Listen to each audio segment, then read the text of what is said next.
ನಮಸ್ಕಾರ, ನೀವು ನೋಡ್ತಾ ಇರೋದು ಸಿಜೆ ಕರ್ನಾಟಕ ನ್ಯೂಸ್.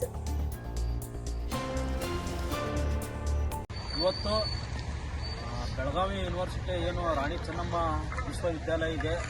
ಈ ವಿಶ್ವವಿದ್ಯಾಲಯದ ಅಧೀನದಲ್ಲಿ ಬರ್ತಕ್ಕಂಥ ವಿಜಯಪುರ ಜಿಲ್ಲೆಯ 2 BEd ಕಾಲೇಜ್, ಒಂದು ಕಣ್ಣಿ ಆಗಿರ್ಬೋದು ಮತ್ತು HMRK BEd ಕಾಲೇಜನ್ನು ನಾವು ಅವರು ತಗೊಳ್ತಕ್ಕಂಥ ಒಂದು ಹೆಚ್ಚುವರಿ ಆದಂಥ ಒಂದು ಡೊನೇಷನ್ ವಿರುದ್ಧ ಸುಮಾರು 3-4 ತಿಂಗಳ ಹಿಂದೆನೇ ಹೋರಾಟವನ್ನು ಮಾಡಿ ಅವು 2 ಕಾಲೇಜನ್ನು ಬ್ಯಾನ್ ಮಾಡಿರ್ತಕ್ಕಂಥದ್ದು ಮತ್ತು 30 ಲಕ್ಷ ರೂಪಾಯಿ ದಂಡ ಹಾಕಿರ್ತಕ್ಕಂಥದ್ದು ಇಡೀ ರಾಜ್ಯಕ್ಕೆ ಒಂದು ದೊಡ್ಡ ಹೋರಾಟ ಆಗಿ ಪ್ರತಿಬಿಂಬಿಸಿತ್ತು.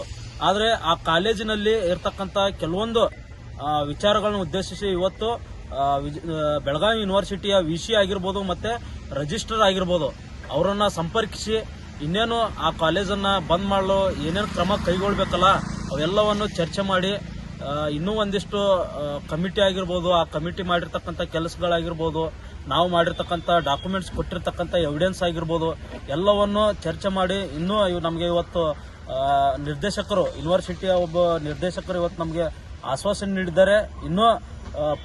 ಇನ್ನೇನು ನಮ್ಮ ಕಮಿಟಿ ಆಗಿರ್ಬೋದು, ನೀವು ಕೊಟ್ಟಿರ್ತಕ್ಕಂಥ ಎವಿಡೆನ್ಸ್ ಆಗಿರ್ಬೋದು ಎಲ್ಲವೂ ಕೂಡ ನಾವು ಪರಿಶೀಲನೆ ಮಾಡಿದ್ದೀವಿ. ಅವ್ರು ಮಾಡಿರ್ತಕ್ಕಂಥದ್ದು 100ಕ್ಕೆ 100 ನಮ್ಮ ಗಮನಕ್ಕೆ ತಪ್ಪು ಮಾಡಿರ್ತಕ್ಕಂಥದ್ದು ಗಮನಕ್ಕೆ ಬಂದಿದೆ. ಇನ್ನೇನು ಕೆಲವೇ ಕ್ಷಣಗಳಲ್ಲಿ ಸರ್ಕಾರಕ್ಕೆ ಈ ಒಂದು ಅಪ್ಲಿಕೇಶನ್ ಕಳಿಸಿ ನಾವು ಸದ್ಯದಲ್ಲೇ ಆ ಕಾಲೇಜನ್ನು ಬಂದ್ ಮಾಡ್ತೀವಿ ಅಂತಕ್ಕಂಥ ಆಶ್ವಾಸನೆಯೊಂದಿಗೆ ನಮ್ಮ ಜೊತೆ ಇವತ್ತು ಚರ್ಚೆ ಮಾಡ್ತಾ ಇರತಕ್ಕಂಥದ್ದು ನಾವೆಲ್ಲರೂ ಕೂಡ ಈ ಮಾಧ್ಯಮ ಮುಖಾಂತರ ತಮ್ಮ ಮುಂದೆ ತಿಳಿಸ್ತಾ ಇದ್ದೀವಿ.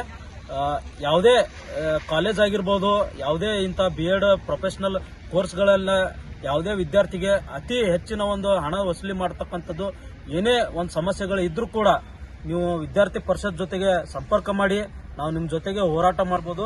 ನಿರಂತರವಾಗಿ ಹೋರಾಟ ಮಾಡ್ತಾ ಇದ್ವಿ. ನಮ್ಮ ಸಂಘಟನೆ ಇರತಕ್ಕಂಥದ್ದು ವಿದ್ಯಾರ್ಥಿಗಳ ಪರವಾಗಿ, ವಿದ್ಯಾರ್ಥಿಗಳ ಧ್ವನಿಯಾಗಿ.